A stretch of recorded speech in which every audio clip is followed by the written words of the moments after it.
stroke. Ya orang nggak percaya sih. Belum kuat bukti-bukti yang mendukung hal itu. Nah baru menjelang akhir abad yang lalu ya sekitar tahun 1999, tahun 2000, nah itu mulai ada bukti-bukti bahwa beberapa jenis bakteri periodontitis, bakteri karies itu ditemui pada spesimen atherosclerotic plaque pada arteri koroner penderita yang meninggal karena serangan jantung. Jadi buktinya bakteri oral itu ditemukan di sana. Nah setelah itu juga dengan berkembangnya teknologi riset biologi molekuler, dan semakin jelas bisa dibuktikan bahwa bakteri-bakteri oral itu bisa berinvasi, menyebar ke berbagai jaringan atau organ lain dan menimbulkan inflamasi dan keadaan patologis di berbagai tempat di bagian tubuh yang lain. Ya. Intinya bahwa ada penyebaran. Jadi dan semakin banyak bukti-bukti riset yang mendukung hal itu. Ya, jadi sangat jelas. Nah, ini kalau kita lihat ya bahwa gigi periodontal itu memang dari anatomisnya ya, kalau gigi itu yang 32 gigi antara gigi satu dengan lainnya ada interproximal space ya, kemudian ada sulcus, ada embrasur, ada celah sempit ya, yang di sela-sela itu interproximal ya, kemudian sulcus di sekeliling gigi dari 32 gigi. Nah itu memang menjadi hunian atau tempat yang baik untuk pertumbuhan bakteri-bakteri yang normalnya itu memang ditemui di sana ya. Jadi secara normal kan memang rongga mulut kita itu kebun raya ya. Di sana itu banyak sekali sel-sel tumbuhan ya, bakteri, jamur itu, bakteri itu banyak sekali ya, jadi flora normal. Nah, dengan adanya lokasi anatomis berupa celah sempit ya, kemudian interproximal, embrasur ya, yang mana di situ seringkali tidak terjangkau oleh proses pembersihan sikat gigi. Nah, itu akan menjadi tempat yang baik bagi pertumbuhan bakteri. Jadi memang bakteri di rongga mulut atau di saluran cerna yaitu bakterinya banyak sekali. Jadi ketika kita makan artinya mereka juga berpesta, ya kan? Nah, apalagi yang bisa sembunyi, nah itu akan dia bisa tumbuh dengan baik. Ya. Dan bakteri level in oral di gigi ya itu bisa mencapai 10⁻11 per miligram dental plaque. Ya, jadi ini miliar ya. Terus pangkat 11 itu berapa itu? Kalau pangkat 9 aja miliar. Ya. Per miligram plaque. Jadi kalau 10 miligram ya kalikan 10 pangkat 12. Nah, ada banyak sekali bakteri. Nah, kemudian ini yang saya tadi sampaikan. Kalau ada karies yang dalam, ya mencapai pulpa, kemudian ya ada periodontitis misalnya. Nah, di sana ada pocket. Nah, itu juga akan menjadi tempat yang baik bagi pertumbuhan mikroflora. Nah, dan ini kurang lebih ada 200 spesies pada Periodontitis apicalis.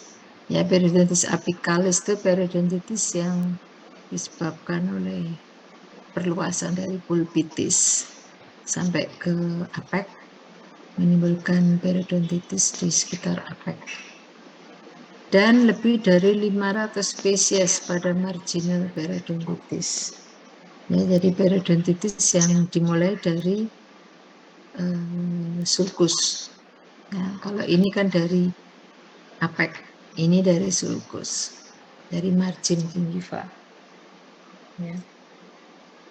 Jenisnya banyak, jumlahnya banyak. Ya, nah, ini memang potensial sekali, makanya kalau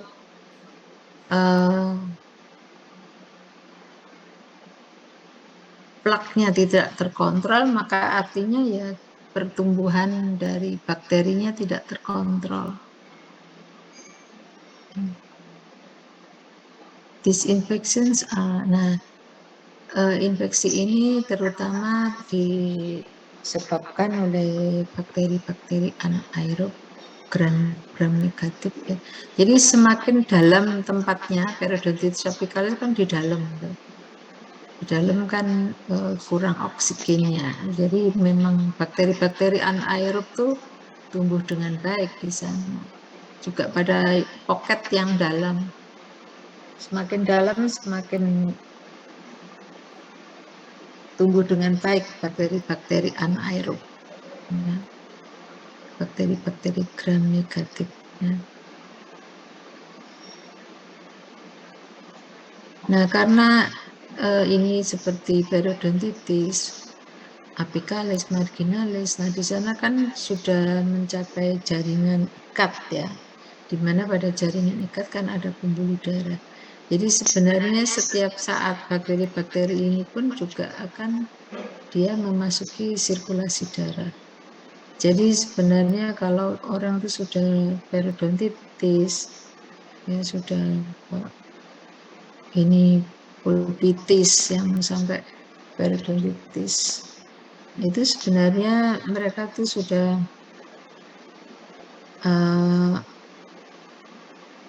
potensi untuk terjadinya bakteri transient bakteriumnya itu adalah besar ya. Jadi kalau nggak dikontrol plaknya ya, jadi sebenarnya mereka tuh sudah ada bakteriumnya ya. Jadi bakteri-bakteri yang di sini tuh bisa memasuki aliran darah. Mungkin dalam jumlah kecil ya, yang bisa dilawan oleh sistem imun ya, sehingga asimptomatik ya. Tapi sebenarnya secara kronis itu terjadi bakteriumnya, dan inilah yang nanti dapat menyebar ke sirkulasi sistemik ya, yang kemudian mungkin bisa menimbulkan keadaan patologis di berbagai tempat ya. Dan di sini mungkin produknya, komponennya, dan juga kompleks imun dari interaksi bakteri dengan imun itu yang menyebar. Dan ini secara directly ya, artinya invasi penyebarannya itu secara langsung, ya, langsung ke pembuluh darah. Coba bandingkan dengan yang penyebaran bakteri melalui saluran pencernaan ya. Selama ini orang itu kalau menghubungkan infeksi oral dengan sistemik itu ya dari makanan yang dikonsumsi ya, karena dari rongga mulut makanan itu masuk ke saluran cerna. Nah, kan itu jalurnya jauh kalau lewat saluran cerna. Ya, dari rongga mulut masuk ke esofagus, masuk ke lambung, baru ke usus, dari usus nanti baru diabsorpsi, baru ke darah. Nah, kan jauh. Selama ini seperti itu yang dipahami orang. Jadi port di entry-nya tuh lewat saluran cerna. Kemudian kalau yang dari sistem respirasi ya, misalnya bakteri atau virus itu lewat hidung. Nah, di situ hidung kan ada bulu-bulu hidung, ada mukus, ya sampai ke sirkulasi, sampai ke paru-paru, sampai kemudian ke sirkulasi kan jauh. Sepertinya seperti itu. Dan ada berlapis-lapis pertahanan, ya, defense mechanism, pertahanan tubuh yang lewat saluran cerna, saluran nafas itu berlapis-lapis. Jadi tidak mudah untuk memasuki sirkulasi sistemik. Nah, orang pemahamannya seperti itu. Masa sih dari gigi, dari periodontal itu bisa kemana-mana, kan jauh jalurnya begitu. Nah, padahal yang terjadi itu adalah yang secara langsung seperti ini. Orang tuh nggak merasa, ya nggak memahami. Ini contohnya pada yang apical periodontitis, marginal periodontitis ini biasanya kronis, asimptomatik. Ya, orang ada poketnya, ada gigi goyang, tapi nggak sakit kok gitu. Ya, karena asimptomatik, padahal di situ setiap saat terjadi bakteri, ya, tetapi asimptomatik. Ya, jadi padahal setiap saat itu bakteri-bakteri ini secara langsung, ya, directly invade into the bloodstream gitu ya, secara langsung dapat berinvasi ke pembuluh darah. Nah, ini loh yang tidak banyak dibahas, ya. Nah, ini dokter gigi itu wajib mempromosikan ini, wajib memahami ini, ya. Iya, ini memang tidak ada keluhan, asimptomatik. Tetapi kalau sudah ada pocket, ya, ada kalkulus subgingival saja, itu sudah potensi bakteriemia itu sudah terjadi begitu. Ya, penyebaran bakteri dan produk-produknya itu terjadi.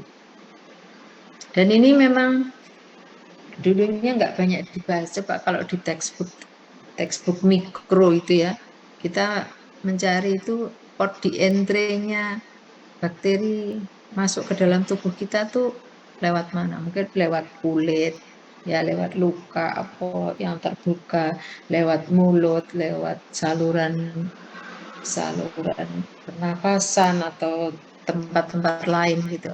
Tetapi tidak pernah dibahas bahwa masuknya bakteri ke sirkulasi sistem itu bisa lewat periodontitis, bisa lewat karies yang dalam, itu jarang sekali yang membahas itu. Ya. Nah, jadi ini yang wajib dipahami, bahwa orang yang dengan infeksi oral, ya, sudah infeksi kronis itu meskipun tidak ada keluhan, asimptomatik, tetapi potensi untuk terjadinya bakteri ini, ya, penyebaran dari bakteri-bakteri dari infeksi ini adalah sangat besar, ya. Jadi itu menjadi fokus infeksi. Nah, ada teori, ya, teori terkait dengan penyebaran dari infeksi oral ke sirkulasi sistem, the pathway for oral infection. Ada yang disebut dengan metastatic infection, ya, jadi metastasis dari infeksi dari oral cavity, ya, ke bakterium, ya. Nah, ini beberapa contoh kasus yang terkait adanya metastasis dari infeksinya. Ya, jadi yang menyebar itu adalah infeksinya. Ya. Kemudian ada lagi metastatic injury. from circulation of oral microbial toxin. Jadi yang menyebar bisa infeksinya, ya, bakterinya, bisa toksinnya. Kan bakteri-bakteri itu menghasilkan toksin ya, baik yang eksotoksin maupun endotoksin. Nah, ini yang menyebar bisa toksinnya. Ya, ini ada beberapa penyakit yang diduga berkaitan dengan penyebaran toksin. Kemudian ada teori yang lain yaitu metastatic inflammation caused by immunological injury from oral organ. Jadi ketika ada injury, ada jejas bakterial, itu kan tubuh akan merespon, ya, merespon antara lain dengan menghasilkan antibodi, ya. Artinya di sini ada kompleks imun, kompleks antara antigennya yaitu dari infeksi bakterinya, bakteri oral dengan imun sistem. Nah, yang itu yang kemudian menyebar ke sirkulasi sistemik. Nah, ini diduga berkaitan dengan berbagai penyakit ini. Ya, ini karena kompleks ini. Ini karena toksinnya yang menyebar. Ini karena bakterinya yang menyebar. Jadi yang menyebar ke sirkulasi sistemik bisa bakterinya, whole bakteri, bisa toksinnya, bisa kompleks imunnya. Ya, teorinya seperti itu. Ada 3 teori itu. Nah, ini berbagai penyakit yang diduga berkaitan dengan oral infection tadi ya, penyebaran dari oral infection ya ke sistemik, ya, mengakibatkan systemic disease, cardiovascular disease, rheumatoid arthritis, ya, kidney disease, metabolic disease, pulmonary disease. Ya, nah ini bisa berasal dari ini yang periodontitis apicalis tadi. Ya. Jadi ini pulpitis ya sampai ke saluran akar, kemudian infeksinya menyebar sampai ke apex, menyebabkan inflamasi di apikal. Jadi periodontitis apicalis. Nah, kemudian ini periodontitis marginalis ya, dari berasal dari sulcus, dari margin gingiva, menyebabkan terjadinya inflamasi. Periodontitis ya menyebabkan terbentuknya pocket. Nah, ini kemudian bisa ya, jadi sudah menyebar ke jaringan ikat, di mana jaringan ikat itu terdapat pembuluh darah. Ya, akhirnya bakteri bisa menyebar ke sirkulasi sistemik, kemudian beredar ke berbagai jaringan organ yang lain, menimbulkan keadaan patologis di berbagai tempat. Nah, ini yang tadi juga sudah saya singgung. Ya, ini kalau periodontal yang normal itu kan embrasurnya ini akan diisi oleh sulcus, oleh gingiva ya kan. Tapi begitu ini ada plak, ada kalkulus ya. Udah ada kalkulus berarti pasti ada loose attachment, pasti ada pocket ya. Nah, semakin dalam pocket itu semakin cepat ini kerusakan tulangnya, karena semakin bakteri semakin dalam, semakin jauh dari jangkauan sikat gigi, artinya dia akan semakin bisa berkembang biak dengan baik. Makanya biasanya kalau pocket tuh udah dalam tuh cepat sekali itu. Ya. Apalagi di sini di bifurkasio gitu tuh. Jadi kalau nanti meriksa gitu ada kalkulus gingiva gitu, udah pasti ada pocket itu. Ya, dan kita tahu ini kalkulus itu kasar, permukaannya porus, kasar. Nah, ini menjadi tempat sembunyi yang nyaman bagi bakteri-bakteri ya. Dan dia juga akan dengan cepat ini merusak alveolar, bone-nya, ya, cek lagi jaringan ikat, jaringan lunak, jaringan kerasnya itu. Nah, kalau sudah seperti ini, ya, ini pasti sudah bakterium, ya. Tapi seringkali asimptomatik, ya, tidak menimbulkan keluhan. Ini infeksi kronis, ya. Makanya saya bilang tadi, banyak orang tuh nggak percaya. Wong gigi saya tuh nggak sakit. Kok dibilang ada hubungannya sama penyakit jantung, sama stroke, bener tak gitu, ya. Orang nggak percaya. Nah, padahal yang terjadi seperti ini. Jadi the mikroorganisme, ya, mikroorganisme itu secara langsung masuk ke pembuluh darah dan bisa bersirkulasi. Ya, adanya calculus subgingival pocket periodontal pulpitis, ya, ini memudahkan masuknya bakteri secara langsung ke sirkulasi darah sistemik.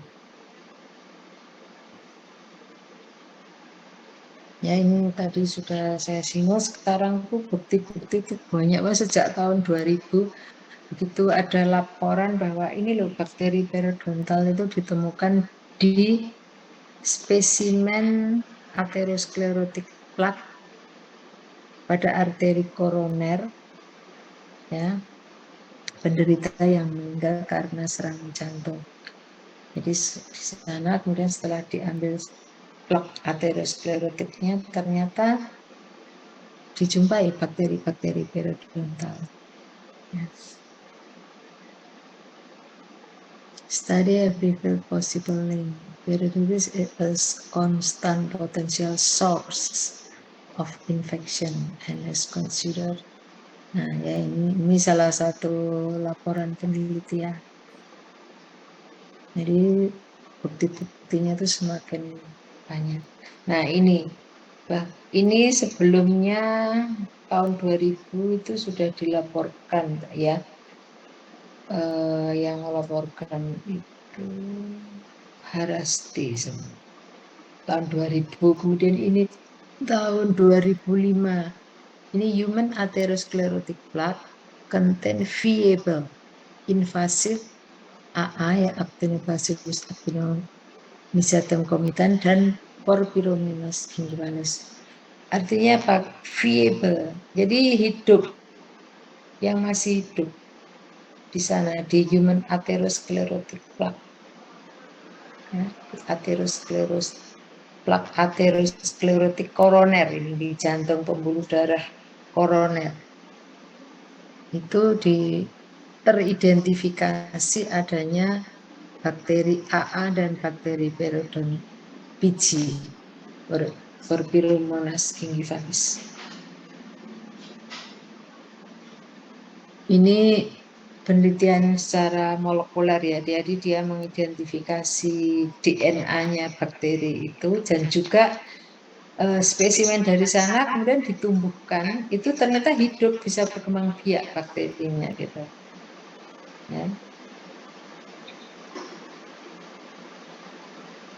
Dan ini bakterinya memang identik benar-benar dari periodontitis gitu, ya, yang identik dengan yang dijumpai pada periodontitis. Kemudian ini yang tahun 2021. Sebenarnya ada banyak sekali, ya. Ini saya ambil contoh-contoh saja. Ini refleks DKK ini dia melakukan penelitian mengidentifikasi periopatogen pada Atheromatus plaque, ya, pada arteri karotis dan arteri koroner, ya. Arteri karotis ini yang menuju ke otak, arteri koroner yang menuju ke jantung. Dia mengidentifikasi, di sana ada plaknya, plak atherosclerotiknya, kemudian diidentifikasi, ya, apakah ada patogen-patogen periodontal dijumpai di sana. Ya, dia mengidentifikasi biji, kemudian AA, ya, kemudian Tanirella forzata, Treponema denticola, dan Propotella intermedia. Ini ya. In atherosclerosis plaque obtained from carotid and coronary artery in patient who underwent coronary artery bypass, graft surgery, and carotid endarterectomy. Jadi ini spesimen ketika pasien itu melakukan bypass, spesimennya itu diteliti, ya diambil, diminta diteliti. Kemudian juga yang arteri karotis itu ketika endarektomi, ya diidentifikasi dan ternyata di sana bakteri-bakteri ini memang dijumpai. Ya ini AA, BPTDN, BI, Propotella endemik. Nah, ini terdeteksi ada 26%, ada 6,7, ada 66. Ini apa ini? Yang 66 biji ini. Ya. TF. Tanirella forzata ini 66%. Ini di coronary artery. Coronary artery. Oh, ini di karotid ya, arteri karotis. Yang bawah ini di arteri koroner. Ya. Ya, jadi dijumpai memang bakteri-bakteri periodontal pada arteri karotis, pada arteri koroner. Ya. Ada plak aterosklerotik yang terdapat pada arteri koroner, plak aterosklerotik yang terdapat pada arteri karotis. Ya. Ini 2021. Ya. Jadi banyak bukti-buktinya. Ada juga yang bakteri dari karies, ya S mutan itu juga dijumpai di plak aterosklerotik koroner. Kemudian penelitian-penelitian yang lain ya itu juga banyak sekali ya, bahwa semakin jelas hubungan antara periodontitis dengan kardiovaskular disease ya. Ini kronik periodontitis berhubungan dengan coronary heart disease ini penelitian epidemiologis ya. Kemudian ada banyak evidence yang lain, bukti-bukti yang lain hubungan antara ya. Nah, ini intinya ada banyak studi epidemiologi, studi serologik ya yang menunjukkan bukti-bukti hubungan antara periodontitis dengan cardiovascular disease.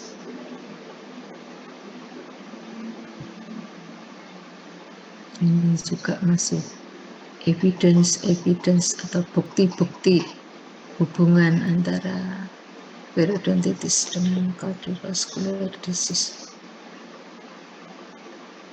Ini juga bukti penelitian dari salah satu jurnal yang menunjukkan ini 7 proof ya, 7 bukti bahwa periodontal bakteri ini berkontribusi terhadap terjadinya aterosklerosis ya, bahwa dia menyebar, bahwa ini ditemukan di situ bakterinya ya, di aterosklerotik plaque. Kemudian bahwa itu tadi dia hidup di sana ya. Kemudian juga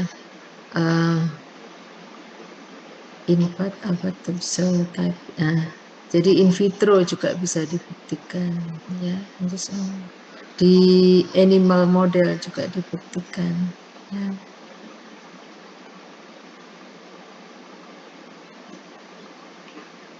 Ya intinya bahwa secara in vitro, secara in vivo, penelitian-penelitian eksperimental itu menunjukkan bukti-bukti hubungan ya, bukti-bukti peran periodontal patogen terhadap aterosklerotik. di sistemik ya, tadi di karotis, di koroner ya. Jadi selain bukti-bukti, kalau ini kan hubungan gitu secara epidemiologis, serologis, tapi secara eksperimental itu juga sudah ditunjukkan ya. Nah ini yang tadi saya sebutkan, kalau tadi bakteri dari Verdonta ini dengan karies juga, karies yang dalam ya, karies yang sudah menimbulkan bulbitis. Ya, artinya bakterinya sudah bisa mencapai sirkulasi darah.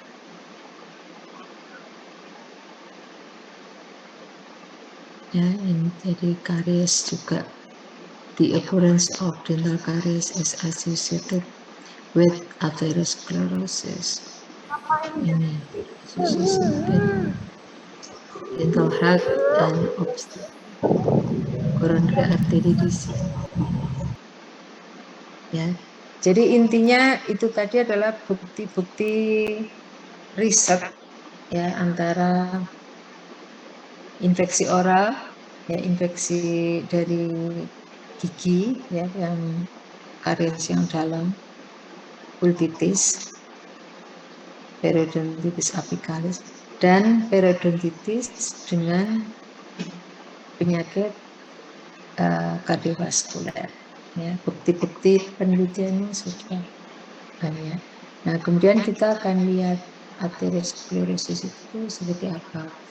Ya, aterosklerosis itu adalah penebalan arteri.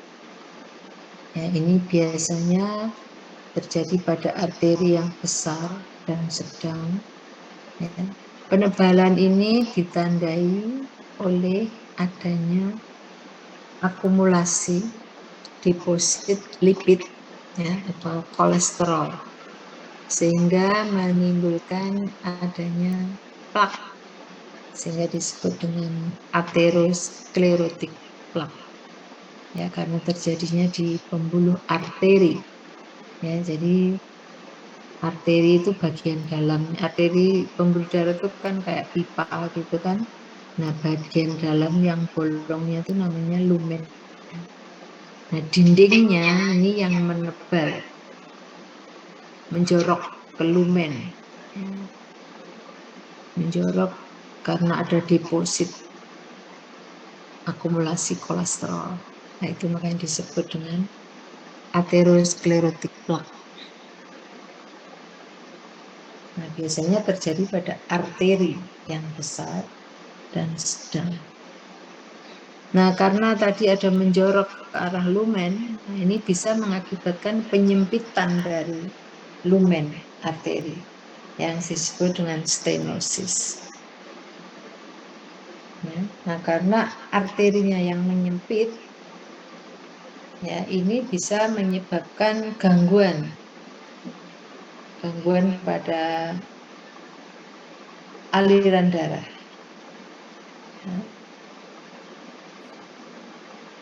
Ya, jadi stenosis itu sudah menyebabkan gangguan aliran darah, berkurangnya aliran darah ke jaringan organ yang dialiri darahnya itu. Ya. Nah, apabila plak aterosklerotik plak itu mengalami komplikasi misalnya karena ruptur atau pecah begitu plaknya.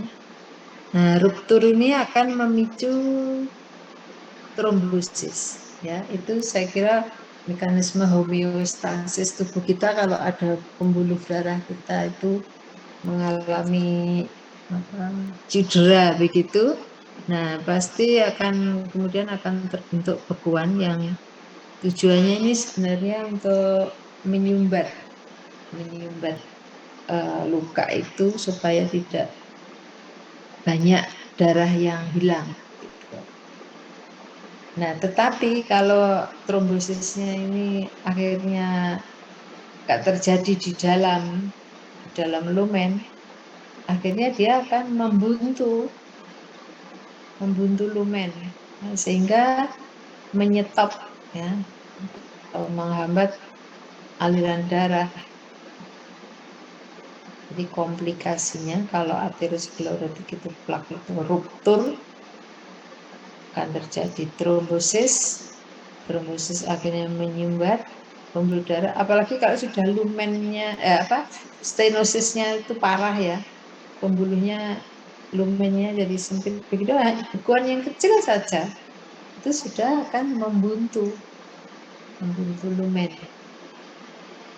Nah, karena aliran darah yang terhenti, maka jaringan yang divaskularisasi akan menjadi kekurangan oksigen ya, karena kita tahu darah kan membawa oksigen, nutrien. Nah, ini karena aliran darah yang berhenti menyebabkan terhentinya suplai oksigen ke jaringan, mengakibatkan terjadinya iskemia. Nanti ini kalau berlangsung lama bisa mengakibatkan kematian dari sel. Lama itu kalau ini terjadinya itu di arteri koroner, ya, arteri yang mensuplai darah ke jantung, ini bisa mengakibatkan serangan jantung. Ya. Berapa lama iskemia itu ya? Jadi untuk di jantung itu kurang lebih 15-20 menit saja sel-sel kardiak myosine, sel-sel otot jantung itu tidak mendapatkan oksigen, dia akan mengalami infark, ya, akan mati sel-selnya. Nah, kalau sel-sel otot jantung itu mati, nah maka jantungnya berhenti memompa darah kan. Nah ini kalau jantungnya berhenti memompa ya sudah berhentilah kehidupan itu. Ya akan mengakibatkan terjadinya kematian. Nah, jadi kalau ini komplikasinya di arteri koroner bisa mengakibatkan serangan jantung. Nanti serangan jantung itu kalau masih ringan, ini trombusnya terlepas, kemudian ada aliran lagi ke otot jantung, nah mungkin bisa pulih kembali gitu. Tapi kalau tidak tertolong, ya berakibat kematian itu tadi. Nah ini yang namanya kalau di arteri koroner, coronary artery disease atau coronary heart disease atau penyakit jantung koroner atau PJK itu. Nah, sedangkan kalau ini plaknya terjadi pada arteri karotis tadi ya, arteri yang memberi darah ke otak, ini akan mengakibatkan simptom stroke atau cerebrovascular disease. Ya. Cerebro itu kan otak, cerebrovascular. Jadi pembuluh darah yang menuju ke otak, ya, mengakibatkan simptom stroke. Ini juga seperti di jantung ya, neuron sel-sel saraf itu juga kalau nggak dapat oksigen dalam waktu tertentu dia juga akan mengalami kematian.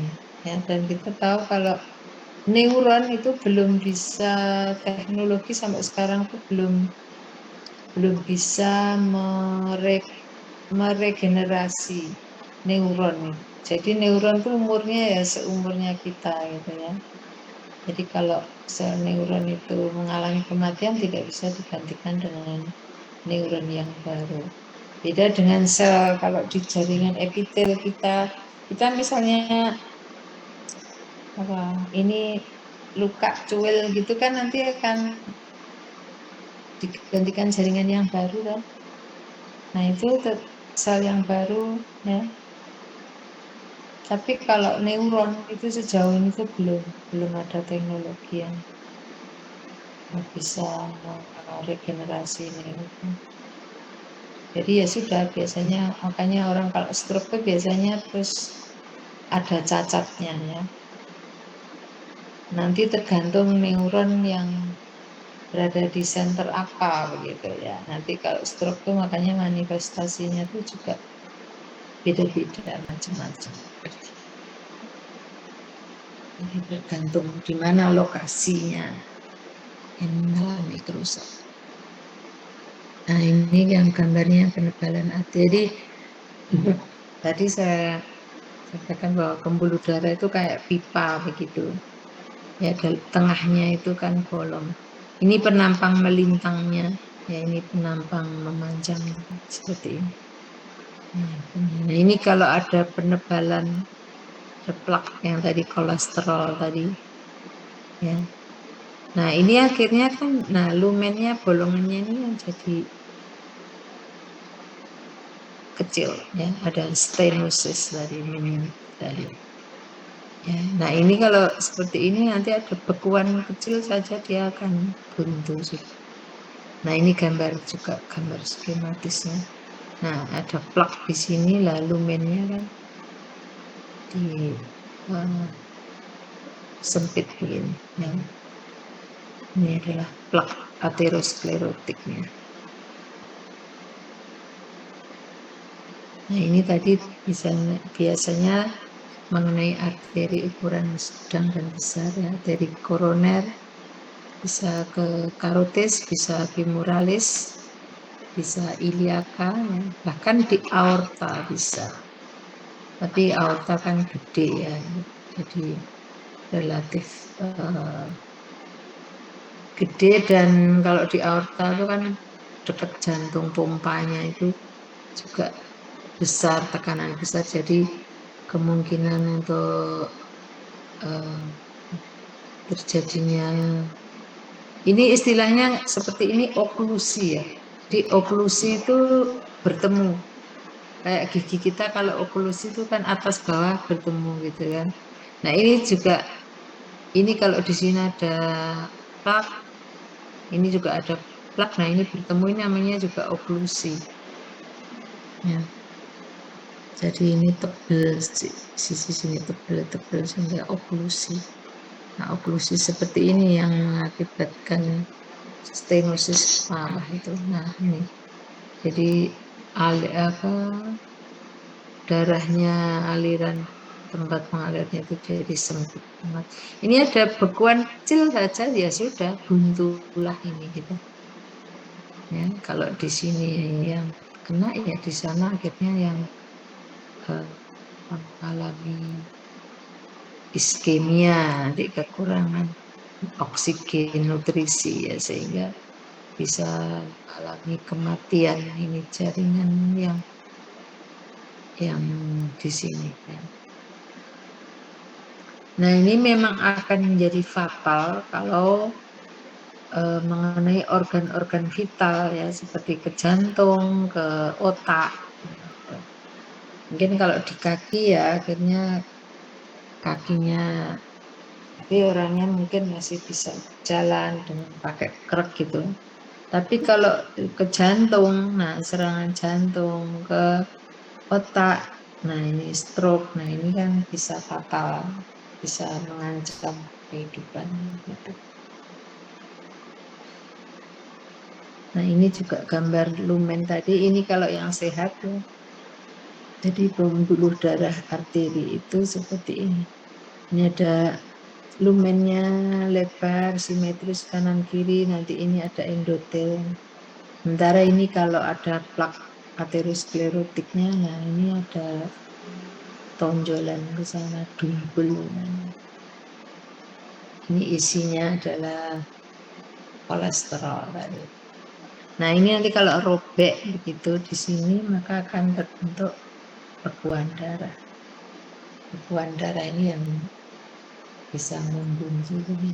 Nah ini loh, karena strukturnya yang kasar dan ada dungkul seperti ini kalau di pembuluh darahnya itu ada bakteri, nah maka bakterinya ya gampang terretensi di situ begitu. Nah terretensi di sana menimbulkan, merusak jaringan di sini, ya, kemudian menginduksi agregasi platelet, menimbulkan trombus, seperti itu. diduga seperti itu ya, karena strukturnya yang tidak smooth begini ya. Ini juga menjadi tempat yang baik untuk pertumbuhan bakteri ya. Menjadi dia terretensi di sini. Meskipun ada aliran darah, tapi nah yang di sini yang karena memang ada cekungan begini, bisa saja dia akhirnya tidak hanyut oleh aliran darah, ya, terretensi. Nanti dalam waktu tertentu di situ dia punya molekul adesi kan, bisa melekat di situ, berkembang biak di situ ya, kemudian menimbulkan keradangan, menginduksi trombosis. Nah itu yang menjadi dugaan ya, patomekanisme bagaimana infeksi itu menyebabkan komplikasi dari plak itu, ruptur plak. Ini juga gambarnya ya, bagaimana proses tahapannya aterosklerosis. Jadi aterosklerosis tadi kan tertimbunnya lipid ya, lipid-lipid di subendotel. Ini endotel, ini intima ya, intima, media dan adventitia.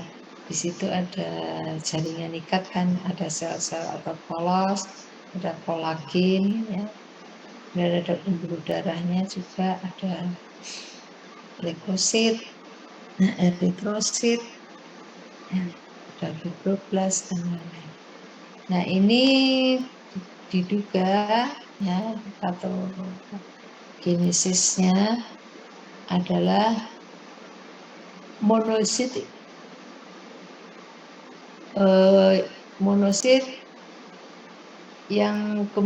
Monosit ini kan dia kalau di situ banyak, di darahnya itu mengandung kolesterol katanya ya, LDL-nya tinggi, kemudian akan diuptake oleh monosit ya, kemudian monosit ini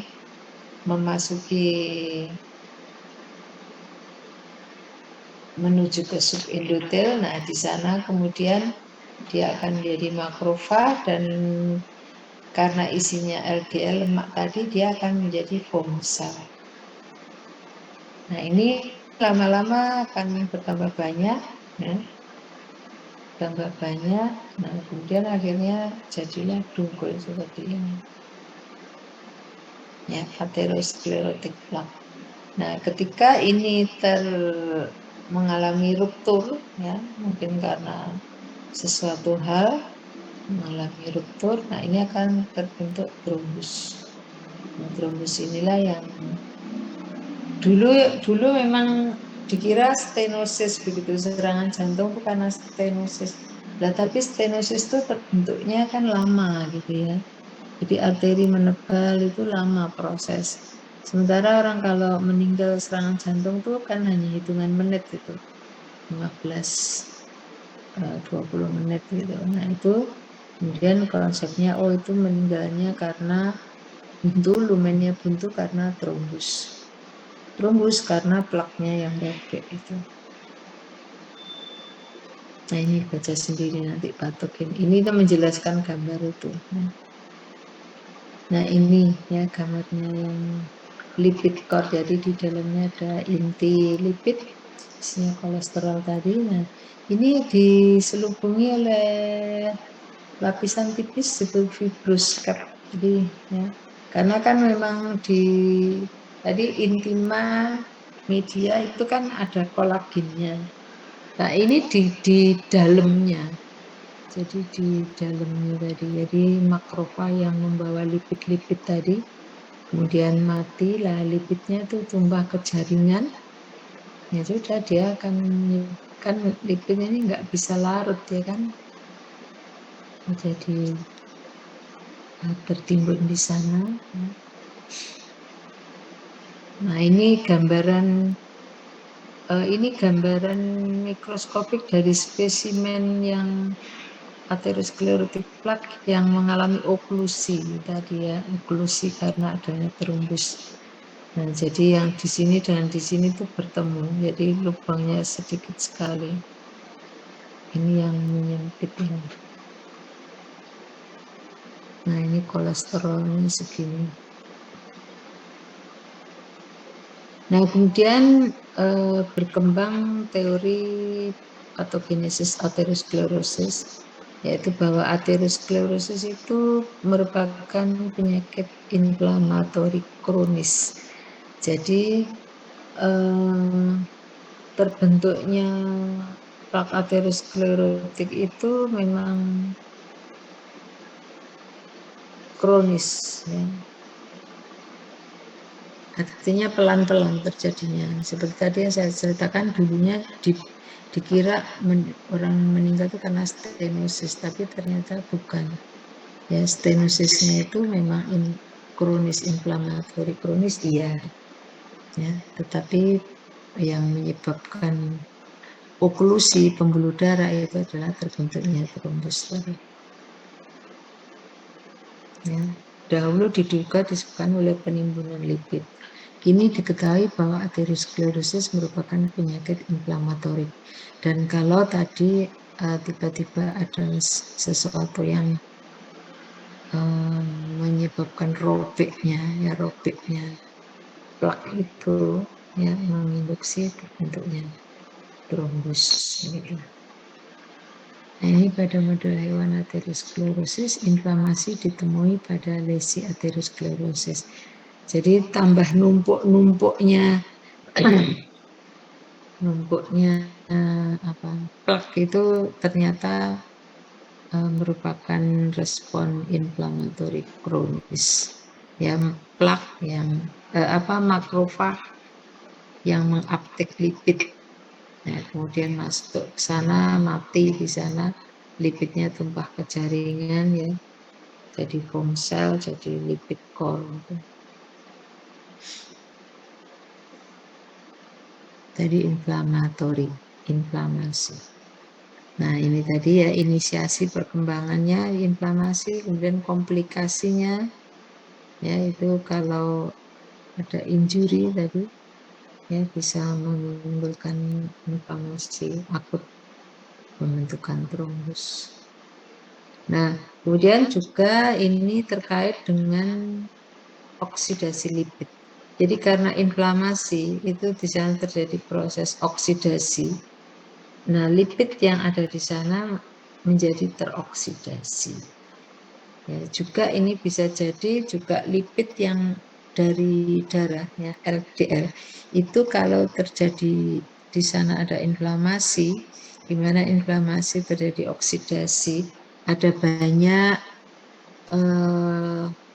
radikal, ya, spesies oksigen reaktif, radikal oksidan ada di sana, itu menyebabkan oksidasi dari lipid, ya, sehingga ada oxidized lipoprotein. Nah, itulah yang kemudian akan difagosit oleh makrofag, ya, menghasilkan foam cell tadi. Jadi teorinya bahwa aterosklerosis itu penyakit inflamatori, ya. Kemudian ada proses oksidasi. Ya.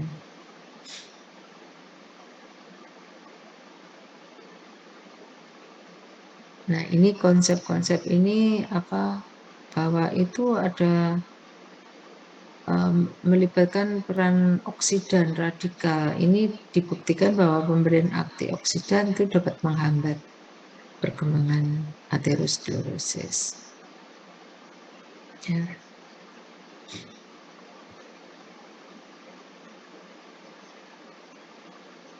Nah, kemudian ini tadi ada inflamasi. Jadi memang multifaktorial, ya, penyebabnya itu tidak hanya lipid tapi juga inflamasi tadi. Nah, yang terakhir sekarang juga bahwa itu terkait dengan inflamasi, respon inflamasi terhadap bakteri. Ya, nanti saya tunjukkan ininya bukti-buktinya, ya. Ini inflamasi juga berkaitan dengan dislipidemia.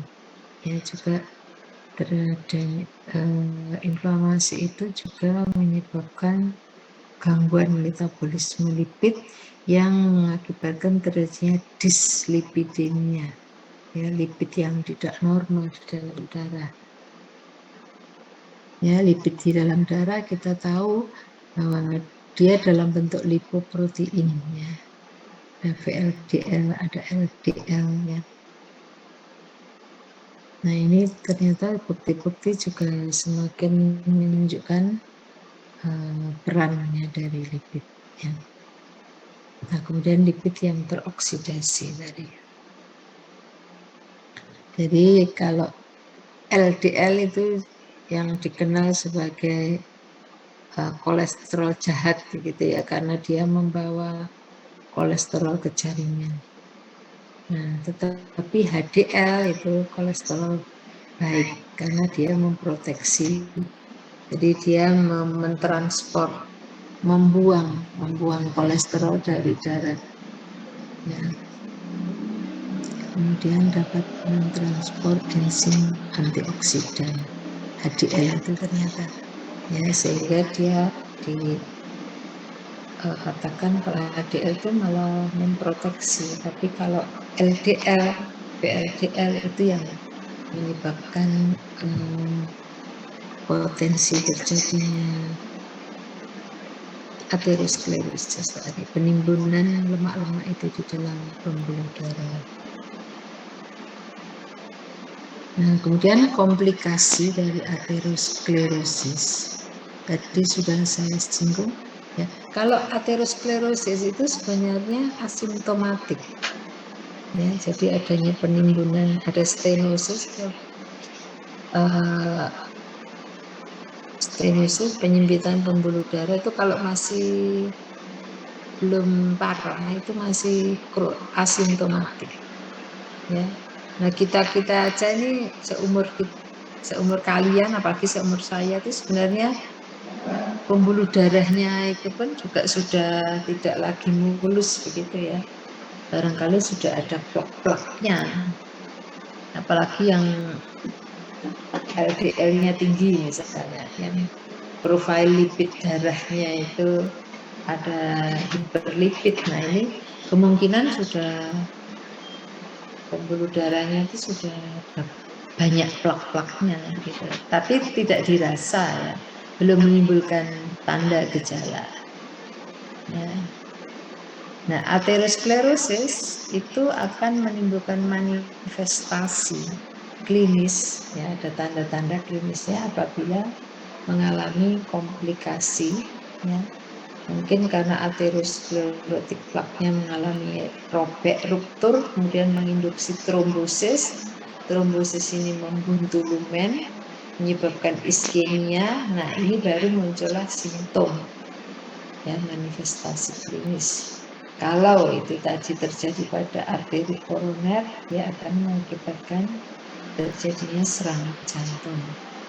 Ya, serangan jantung ini tandanya bisa nyeri dada atau angina pectoris, ya. Ini nyeri dada begitu.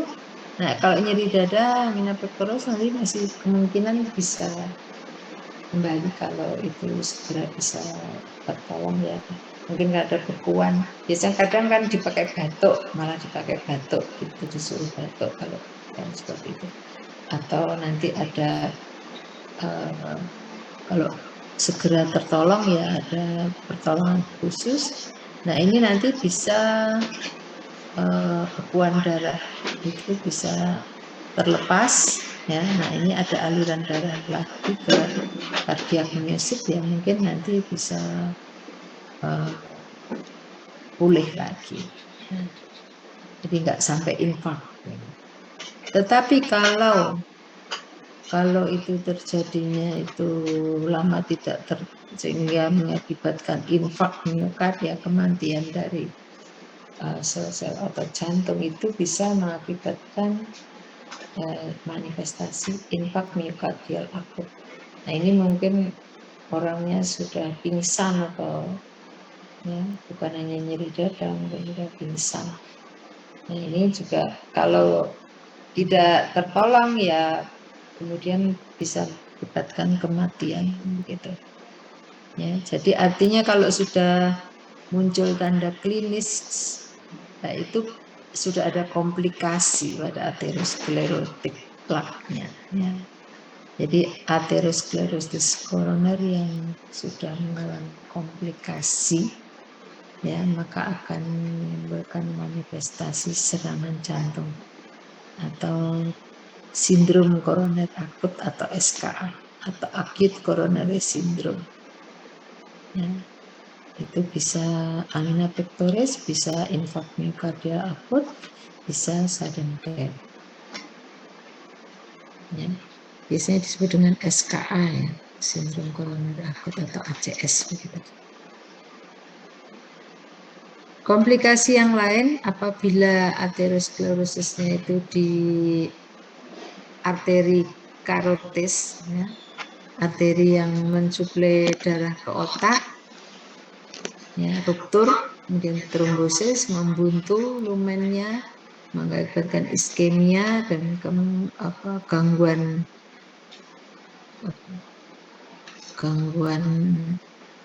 suplai oksigen dan nutrien ke neuron, ke sel-sel otak, akan mengakibatkan stroke. Terus disebut dengan cerebrovascular accident atau CVA. Ya. Bisa ada juga yang dikenal dengan transient ischemic attack. Ini juga mungkin analog dengan angina pectoris ya. Ini transient, ini juga terjadinya dalam waktu singkat tapi nanti kemudian bisa pulih lagi gitu. Ya itu tadi karena adanya oklusi pembuluh darah. Oklusi yang disebabkan karena trombus. Oklusi ini membuntu lumen. Ya. Dan kalau ini ke jantung, serangan jantung, manifestasinya bisa angina pectoris, bisa IMA, bisa sudden death. Dan kalau ke otak mengakibatkan stroke. Ya mungkin kalau ke jantung kan bisa langsung meninggal orang, tapi kalau ke otak mungkin ya stroke bisa lebih lama ini bertahan karena kalau jantungnya nggak apa-apa tapi otaknya yang mengalami stroke ini masih bisa bertahan. Tapi begitu jantung, ya karena jantung fungsinya memompa darah maka fatal. Ini gambar aterosklerotik plak yang tadi komplikasi membentuk trombus tadi. Ini serangan jantung tadi ya, ini nyeri dada di sebelah kiri. Ya. Nah ini kemarin sebelum COVID itu dia masih posisinya penyebab kematian nomor 1 di dunia ya. Jadi global killer. Nah faktor-faktor risikonya memang banyak ya. Secara konvensional itu dikatakan bahwa ini terkait dengan hiperkolesterol, diabetes, hipertensi, kemudian bisa familial, hiperlipidemi, obesity, stres, merokok, ya. Ini faktor-faktor risiko yang dulunya diduga berkaitan dengan aterosklerosis, tapi multifaktorial, ya. Jadi faktornya itu enggak hanya satu. Nah, tetapi dari sekian itu ternyata 50% kasus itu juga belum jelas. Nah, inilah yang diduga terkait dengan respon inflamasi terkait dengan infeksi bakteri.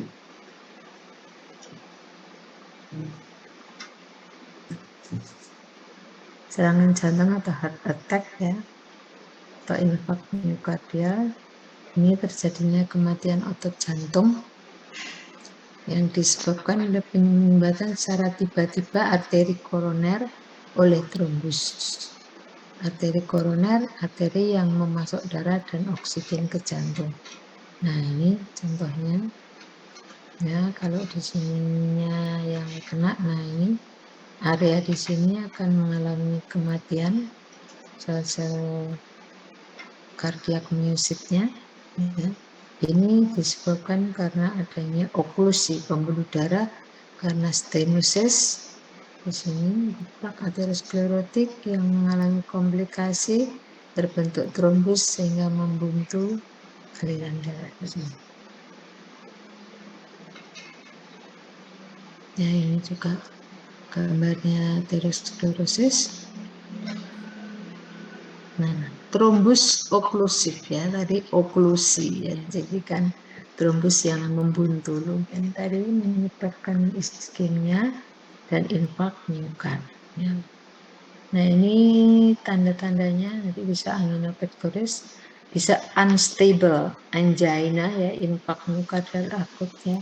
Jadi angina yang tidak stabil, ini tanda-tandanya. Dyspnea, sweating, headache, nausea, vomiting, palpitation, loss consciousness ya, sampai pingsan ya, mual, muntah ya. Nah, kemudian ada penjalaran rasa nyeri tadi di dada sebelah kiri, kemudian menjalar ke atas ya, kemudian ke punggung ya. Nah, ini yang merah tuh yang di dada, itu nyeri dada lagi. Pain soon in myocardial infarction ya. Nah, itu adalah yang serangan jantung. Kemudian, oh ya sebenarnya presensi ya. Sudah nyoba presensi ya? Halo? Sudah, dokter. Di MMP presensinya. Iya, Karena dokter. presensi ini di MMP masih kosong. Itu MMP-nya 1 kali nggak, dokter? Iya. Ini masih kosong semua. Coba tak presensikan.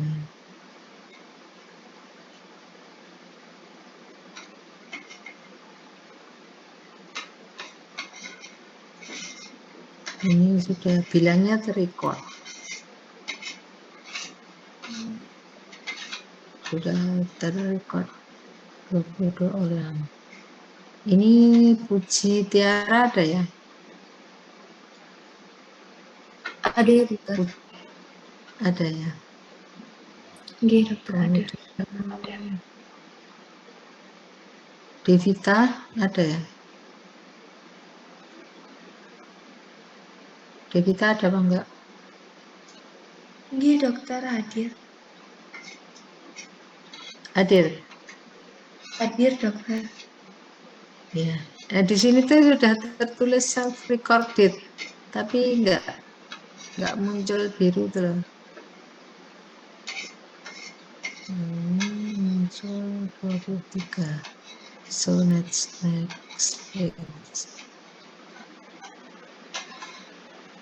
Ya gitu ya, nanti kalau misalnya Angela hadir enggak? Angel. Tapi kok merah ya di sini.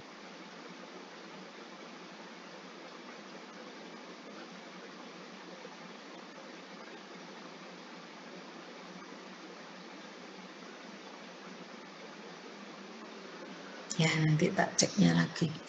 Oke, sekarang kita lanjut dulu yang selesaikan.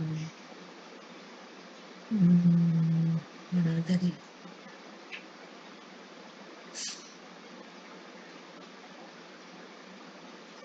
Nah, itu yang serangan jantung. Berikutnya yang stroke. Udah masih kelihatan ya PPT-nya ya? Masih, dokter. Jadi ini stroke atau cerebrovascular accident atau CVA. Ya, itu adalah gangguan atau hilangnya fungsi otak yang terjadi secara cepat disebabkan oleh gangguan aliran darah menuju ke otak. Ini merupakan kasus emergensi menyebabkan kerusakan secara permanen. Nah itu tadi, karena neuron itu tidak bisa regenerasi. Ya, sel saraf neuron itu umurnya adalah seumur kita. Ya, sejak kecil sampai sekarang tuh ya tetap itu nggak digantikan ya. Kalau sel kulit kita umurnya 28 hari misalnya gitu. Eritrosit umurnya 120 hari. Kalau ini umurnya seumur kita. Jadi begitu rusak itu tidak digantikan dengan yang baru. Sampai saat ini teknologi belum bisa menghasilkan regenerasi neuron.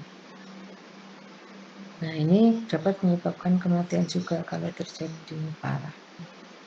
Faktor risiko umur, tekanan darah tinggi, TIA, dari transien, kemudian diabetes, kolesterol, merokok, fibrilasi atrial, ya, dan tekanan darah tinggi.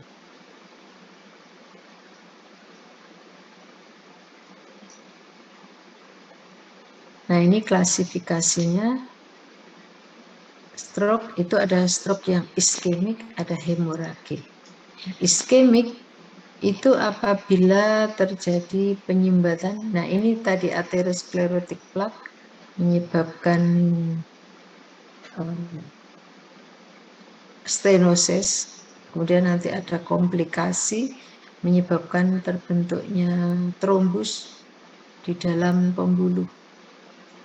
Nah, ini misalnya pembuluhnya ini ya, yang buntu lumennya, nah, maka area yang disirkulasi oleh pembuluh ini dia akan mengalami kematian. Oleh karena itu tadi saya sampaikan nanti kalau stroke itu manifestasinya bisa beda-beda. Jadi tergantung area di mana yang mengalami kerusakan, neuron-neuron yang mana yang mengalami kematian begitu ya, karena di otak kan ada senter-senter yang ya senternya di sana, lokasi lokasinya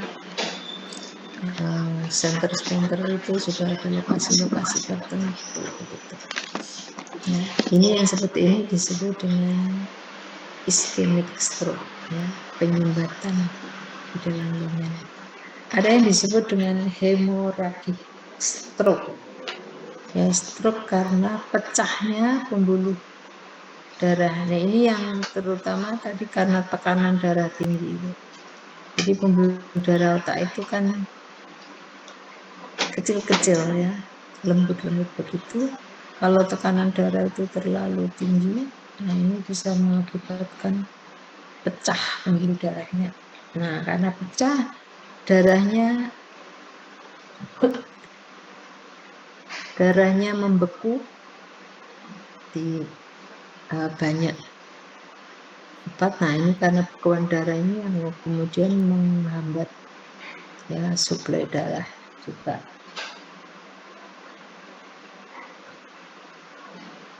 Ya, makanya kalau yang model seperti ini mungkin bisa ditrepanasi ya, kalau lokasinya memungkinkan. Ya. Atau mungkin cedera karena kecelakaan kendaraan otak itu karena rusaknya, pecahnya pembuluh darah, rusaknya pembuluh darah, itu kemungkinan bisa ditrepanasi gitu ya, diambil darahnya, dioperasi gitu. Kalau areanya memungkinkan untuk melakukan operasi. Tapi sekali lagi kalau cedera otak itu biasanya ya seperti itu, karena neuron tidak bisa digantikan, itu akhirnya permanen.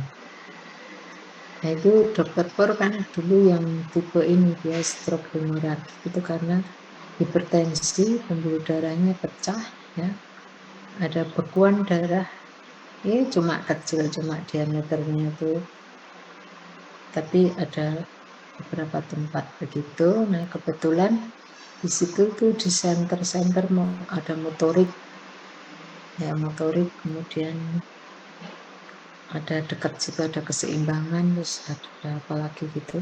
Tapi dia yang kena motoriknya akhirnya ya yang seperti ini. Nah, ini karena makanya ini kita sebagai dokter ya, kita dokter gigi memang bukan areanya kita, tapi kita wajib tahu ya bahwa stroke itu ada yang iskemik, ada yang hemoragik.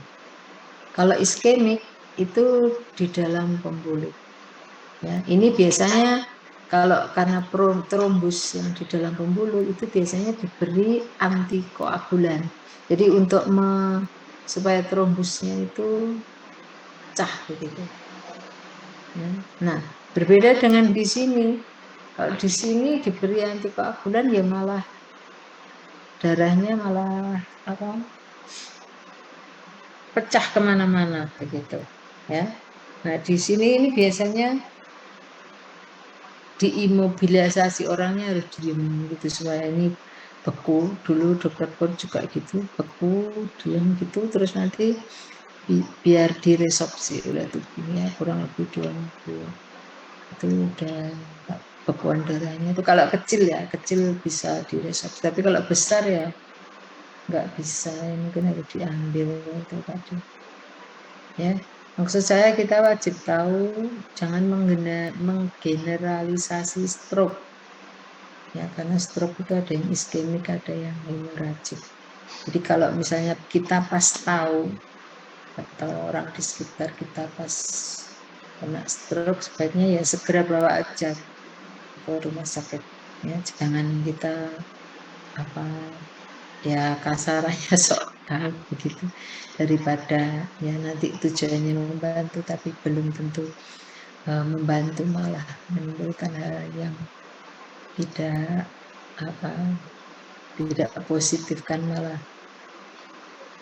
menimbulkan masalah begitu ya. Jadi sebaiknya kalau kita menjumpai kasus seperti ini ya sebaiknya segera dibawa ke rumah sakit itu. Ya karena beda-beda banget stroke itu. Nah ya ini yang oklusi tadi. Nah ini adalah arteri karotis ya, kan bisa diraba di leher kita, arteri karotis.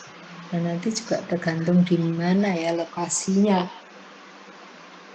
lokasi ininya apa lumennya bentuknya. Ini biasanya memang di sini ada percabangan itu.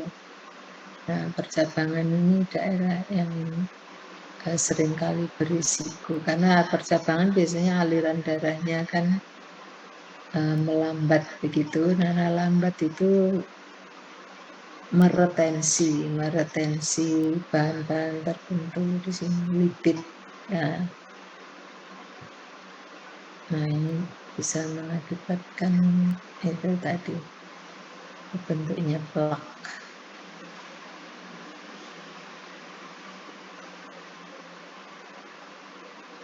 Ya, ini juga ischemic stroke. Nah, jadi ada bekuan di dalam pembuluh terkena aterosklerosis tadi di dalam pembuluh. Pembuluhnya enggak apa-apa, tapi di dalam pembuluhnya itu yang buntu. Kalau yang hemoragik tadi pembuluhnya kan yang pecah, darahnya keluar kemudian membeku di mana-mana gitu. Kalau ini di dalam pembuluh ada bekuan sehingga nah yang kesana ini akhirnya jaringan yang harusnya disuplai darah itu akhirnya mati karena ischemia stroke. Nah, simptomnya terjadi secara tiba-tiba dalam hitungan menit atau detik. Ini bervariasi tergantung daerah di otak yang terkena. Semakin banyak area, semakin banyak fungsi tubuh yang hilang. Ya, kebanyakan unilateral. Kerusakan di otak kiri biasanya manifestasi gangguannya di tubuh bagian kanan dan sebaliknya. Ya. Apabila kena CNS, saraf kranial bukan fungsi penglihatan, membau, mendengar, rasa, emosi, dan lain-lain. Makanya ini tergantung areanya gitu ya. Ini kalau pas kena di korteks cerebri ya afasia. Nah, afasia mungkin ada gangguan membaca, menulis, memori, perilaku hipersek, disorganized thinking. Jadi cerebrum, perubahan berjalan, bergerak, vertigo, dan lain-lain. Ya intinya bahwa seperti tadi manifestasinya itu beda-beda tergantung area di mana yang terkena, area mana neuronnya yang rusak, yang kemudian dia center apa gitu. Ya, kalau motorik ya nanti geraknya. Kemudian apabila itu terjadi di otak kiri nanti manifestasinya di kanan. Baliknya kalau di kanan manifestasinya di kiri. Nah ini mungkin tanda-tanda fisiknya juga akan mengalami perubahan ya, ini bibirnya mencong, kemudian matanya juga kiri kanan nggak sama. Nah ini banyak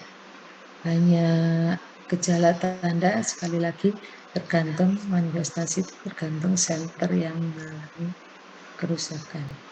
Nah ini tadi yang saya sebutkan, yang kalau di kiri manifestasi di kanan manifestasi di kiri. Nah itu mengapa demikian? Kan ini karena adanya persilangan saraf itu ya, yang disebut dengan dissosiasi piramidum ya. Jadi di sini saraf itu yang dari otak kanan mempersarafi organ kiri, baliknya otak kiri yang bersarafi yang bagian kanan. Nah simptomnya, nah ini separuh. Nah kemudian ada yang disebut dengan transient ischemic attack, tadi TIA tadi, yang transient itu sebentar ya. Ini juga banyak terjadi loh, tiba-tiba pingsan gitu, nanti pulih lagi gitu. Ya. Tiba-tiba lemes, kemudian pingsan gitu. Tapi ini juga stroke ya. Itu kan sering, saya beberapa kali menjumpai itu gini. Orang yang sudah usia naik motor tiba-tiba nggak ada apa-apa, tiba-tiba jatuh. Ya. Nah ini kemungkinan karena kena ini stroke, transient ischemic attack. Jadi ada blokade transient ke pembuluh darah ke otak. Ya, makanya disebut seperti brief stroke, simptomnya sebentar gitu, mini stroke. Nah ini penyebabnya long standing ya, high blood pressure, diabetes, yang kemudian menyebabkan kerusakan pembuluh darah di otak ya, pembekuan, blood clot, kemudian bisa juga karena plak ya, kemudian juga mungkin berhubungan dengan tekanan ya, blood clot temporary. Jadi ada bekuan membunuh sebentar tapi kemudian lepas lagi bekuannya, seperti itu bisa ya mengakibatkan temporary ischemia. Jadi kemudian begitu blood clotnya lepas ya, darah mengalir lagi, kemudian bisa pulih lagi. Ya ini adalah kemungkinan yang menyebabkan terjadinya itu tadi, pintunya lumen. Ya seperti tadi multifaktorial yang 50% itu belum jelas, jadi kemungkinannya antara lain diduga terkait dengan penyakit infeksi yang menyebabkan inflamasi sistemik ya. Nah ini kebetulan saya risetnya juga di situ ya, ini beberapa hasil riset saya. Ini adalah epitope gingivalis dalam serum darah dari darah penderita infak miokard akut. Di penelitian saya pada penderita CVC, penderita IMA, infak miokardial akut yang dirawat di CVC.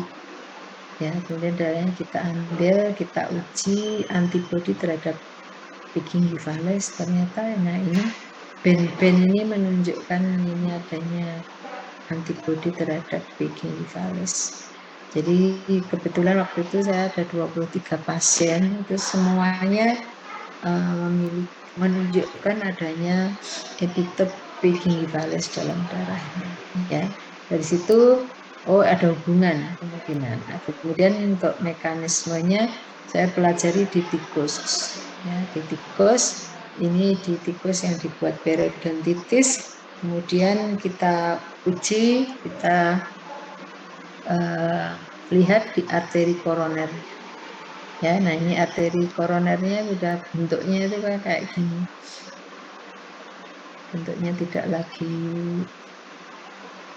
harusnya kan membulat-bulat gitu ya, tapi ini sudah bentuknya ada oklusi dan kemudian lebih dekat kalau kita lihat di sini ada sel-sel inflamatori di sana.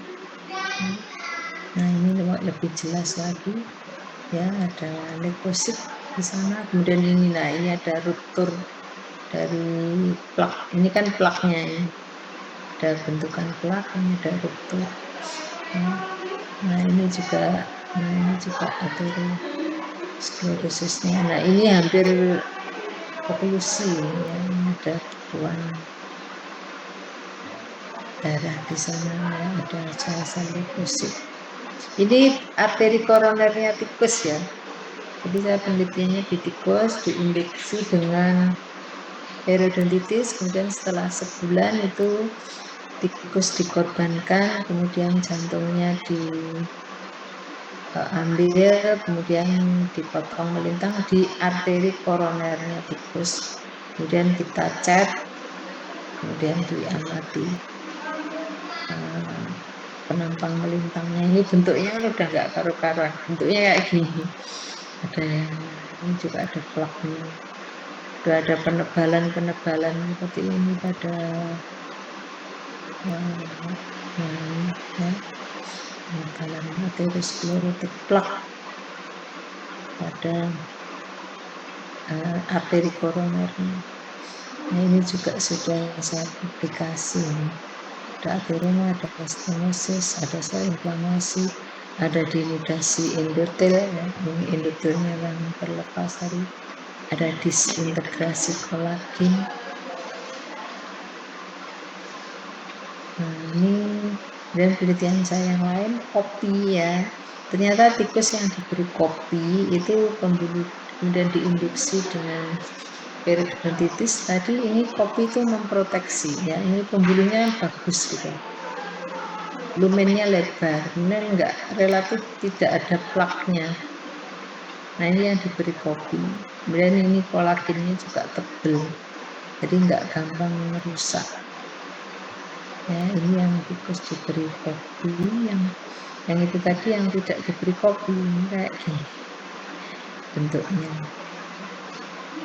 Nah ini yang ya saya ada penghargaan itu karena gambar ini ya, kebetulan ada penghargaan internasional, ada pengakuan ternyata kopi itu memproteksi.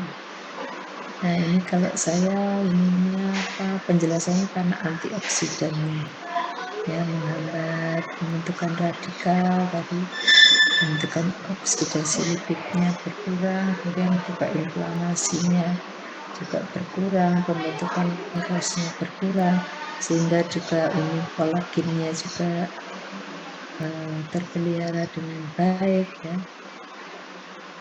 Ini juga bukti-bukti yang lain saya induksi dari piggy-piggy-pales itu menyebabkan produksi radikal bebas. Nah, ini yang kemudian oksidasi dari lipid menyebabkan pembentukan foam cell tadi. Nah, ini yang biru-biru ini radikal bebasnya. Nah, ini kemudian sayangnya. Nah, itu hubungan oral infection dengan cardiovascular disease. Jadi dari sini harapan saya ini para dokter gigi bisa mempromosikan ya bahwa memang data-data bukti-bukti sudah nyata hubungan antara oral infection dengan cardiovascular disease. Jadi kalau ada orang, iya tak bener tak karang gigi aja kok menyebabkan stroke, iya tak karang gigi kok menyebabkan serangan jantung. Ya, dari mana penjelasannya? Gitu. Nah, harapan saya dari adanya bukti-bukti ini, ya ini akan kita bisa menunjukkan ya buktinya ini menyebar bakteri dari periodonta, dari karies, dan ini juga sebagai dasar betapa pentingnya menjaga kesehatan oral ya. Jadi sebenarnya kalau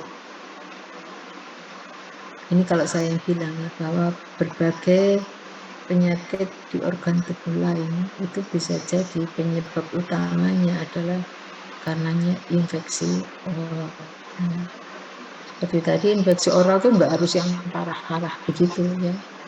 Karang gigi saja, poket saja yang tidak menimbulkan gejala asimptomatik itu sudah bakteri ini yang berpotensi bakteri menyebar kemana-mana secara diam-diam, dan itu yang menyebabkan keadaan patogenik di berbagai tempat di organ tubuh yang lain.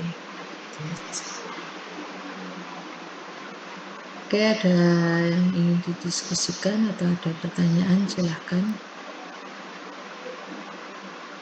Ini udah pada tidur ya? Enggak, dokter. Ya, ada yang ingin didiskusikan?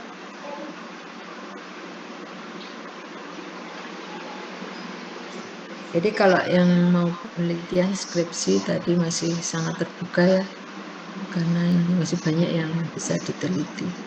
Dan ini beberapa waktu yang lalu ya, sebelum pandemi itu angkatan berapa ya, itu penelitiannya banyak yang ikut saya itu sampai ada 10 orang, 10 orang gitu, tapi nanti dibagi dengan dosen yang lain, karena juga ada beberapa dosen yang akhirnya juga ikut penelitian ini. Jadi nanti silakan kalau kalian ada yang interest terkait ini riset